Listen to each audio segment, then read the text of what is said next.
Hi guys, কি খবৰ আপোনালোকৰ? এয়া গা ধুই মই আহিছোঁ। আজি ছানডে কি কৰোঁ আপোনালোকক দেখাবলৈ চেষ্টা কৰিম। সকলোৱে চাই থাকিব।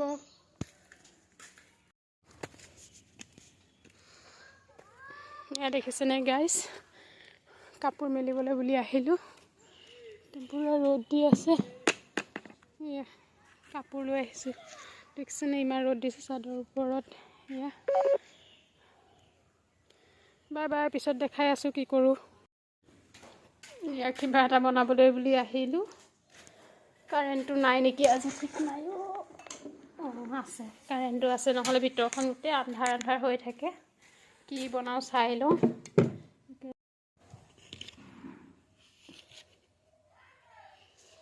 এটা 2-3 কাপমান বনাম, পুৰিকৈ বনাম ভাবিছোঁ।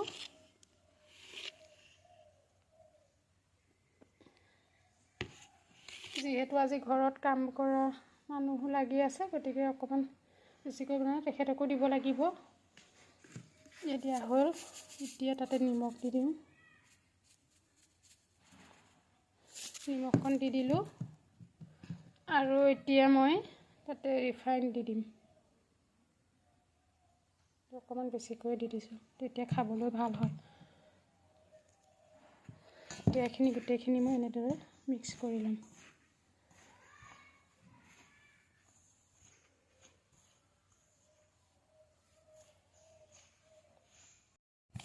এয়া দেখিছেনে, গৰম পানী একাপ লৈ আহিছোঁ আৰু এইফালে গোটেইখিনি মিক্স কৰি ল'লোঁ। এতিয়া তাতে মই গৰম পানী দি দিম। এয়া অলপ অলপ পৰিমাণত গৰম পানী দি আছোঁ। এতিয়া আকৌ এনেকৈ মিক্স কৰিম। প্ৰথমে কম কমকৈ দি এনেকৈ মিক্স কৰি ল'ব। এয়া দেখিছেনে, মুঠি লৈছোঁ। বেছি টানকৈ নমঠো, অলপ কোমলকৈ মুঠিম।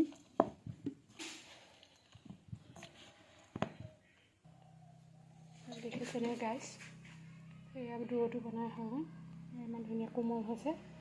অকণমান সময়ৰ কাৰণে এইটো ডোটো এনে থৈ দিম।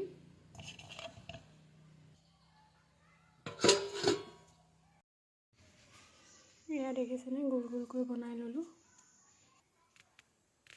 এয়া গাইজ দেখিছেনে, বেলি ল'লোঁ। এইফালে এতিয়া কেৰাহীখন পাতি লৈছোঁ। তাৰপিছত এতিয়া কেৰাহীখন অকণ গৰম হ'বলৈ দিছোঁ। তেল দিম আৰু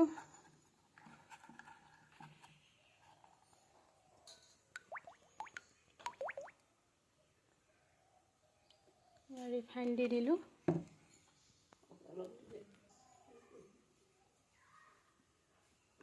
আৰু অলপ দি দিলোঁ।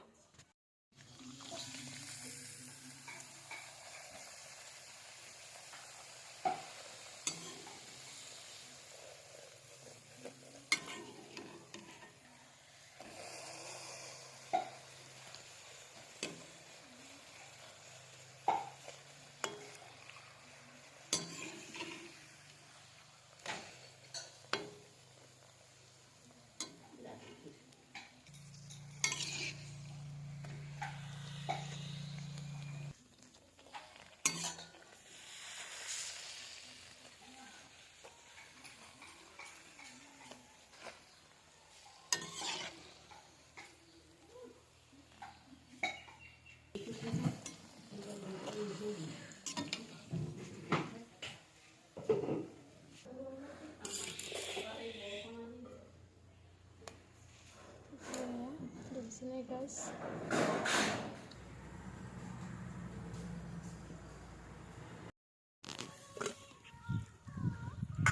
খালিয়ে চব্জি আৰু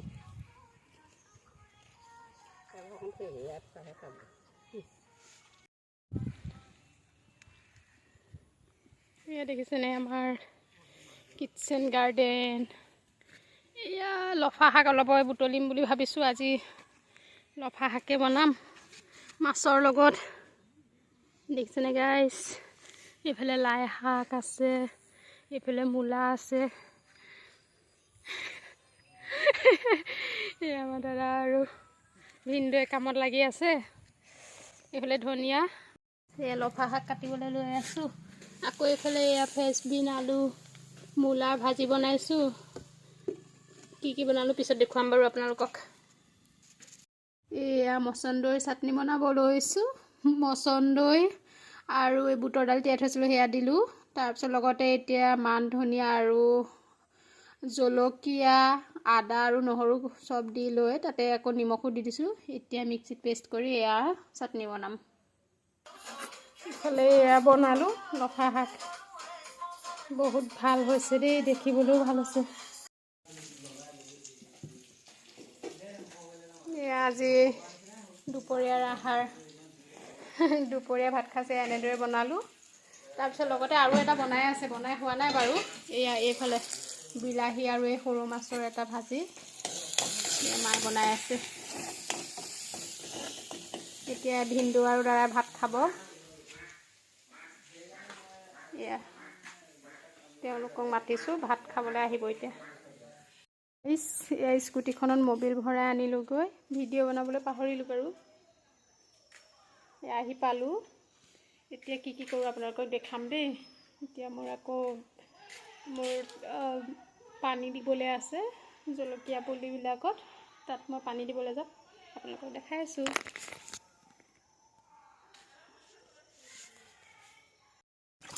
তুলসী গছত এইকেইদিন পানী দিয়া নাই, তুলসী গছজোপা মৰহি যোৱা নিচিনা হৈ গৈছে। এইফালে কামত লাগি আছে আৰু মই এতিয়া পানী লৈ ওপৰলৈ গৈ আছোঁ। এবাৰ দি আহিলোঁ আৰু আকৌ এবাৰ লৈ গৈছোঁ। এয়া জলকীয়া কেইজোপা এইকেইদিন মৰহি যোৱা নিচিনা হৈছে। পানীও দিবলৈ সময় পোৱা নাছিলোঁ নহয়, একচুৱেলি মই পানী দিবলৈ এইকেইদিন পাহৰিহে গৈছিলোঁ। এতিয়া এয়া দেখিছেনে মান ধনিয়া ইমান ধুনীয়াকৈ লাগিছে। ইয়াৰ পৰা আজি চিঙি নি বনালোঁ দুপৰীয়া। আৰু এইজোপা কি গছ হয় আপোনালোকে কমেণ্টত জনাবচোন। মই নাজানো বাৰু কি গছ হয়, কাৰণ এইজোপা মায়েহে আনি ৰুইছেহি। এই সৰু সৰু তলত আৰু পুলি হৈছে। এইফালে আকৌ এয়া মানি প্লেণ্ট, ইয়াতো পানী দিব লাগিব এতিয়া মই। এইফালে এল'ভেৰা লগতে জলকীয়া দেখিছেনে, জলকীয়াও লাগি আছে। এনেকৈ ৰুইছোঁ আৰু এল'ভেৰা। এইফালে আকৌ জেং দি দিছে, সেয়া লাও পুলি ৰুই থৈছে যে সেইকাৰণে জেং দি এনেকৈ থৈ দিছে। ৰ'ব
হাঁহকেইটাক মাতিছোঁ দেখিছেনে, হাঁহকেইটা দৰ্জা খুলি থৈছোঁ যদিও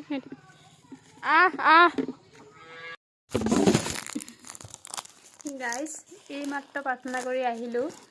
আজিৰ দিনটোৰ মই কি কৰিলোঁ আপোনালোকক দেখাবলৈ চেষ্টা কৰিলোঁ। ভিডিঅ'টি যদি চাই ভাল পাইছে তেতিয়াহ'লে লাইক কৰিব, শ্বেয়াৰ কৰিব, কমেণ্ট কৰিব আৰু মোৰ চেনেলটো ছাবস্ক্ৰাইব কৰি দিব। নতুন ভিডিঅ'বিলাক পাই থাকিব। ধন্যবাদ।